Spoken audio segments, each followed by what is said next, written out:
Welcome to our channel. Today we how to log in to study abroad with AIFS Abroad, quick tutorial step by step clearly. To begin, open your preferred web browser. In the address bar, type in the URL for AIFS Abroad. Press the enter key to load the website. Once the page is fully loaded, locate the login button or link. This is usually found at the top right corner of the homepage. Click on the login button to proceed. A new page will open, presenting you with the login form. Enter your registered email address in the designated field. Next, input your password in the password field. Ensure that the information you've entered is correct. If you have forgotten your password, look for the Forgot Password link. Click on it to initiate the password recovery process. If you prefer, you can also use a social media login option, if available. After filling in your details, click the Login button.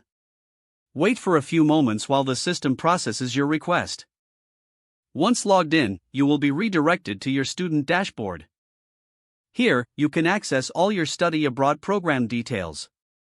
Explore the various resources available to assist you. If you encounter any issues, revisit the login page for assistance options. You are now ready to navigate AIFS Abroad with ease. If the page does not load, refresh the browser or try again in a private or incognito window. Make sure you are using the correct email address, then retype it carefully to avoid small typos.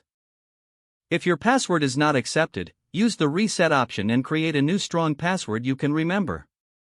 Check your spam folder for verification or security emails, then complete any requested confirmation steps. Enable two-factor authentication if available to improve account security and reduce unauthorized access risk. After signing in, review your profile details so your contact information and settings are accurate and current. If you see an error message, note it down and try again after restarting your device and internet connection. Log out when you finish, especially on shared devices, to keep your account and payment information secure. Don't forget to like this video and subscribe to our channel for more step-by-step tech guides.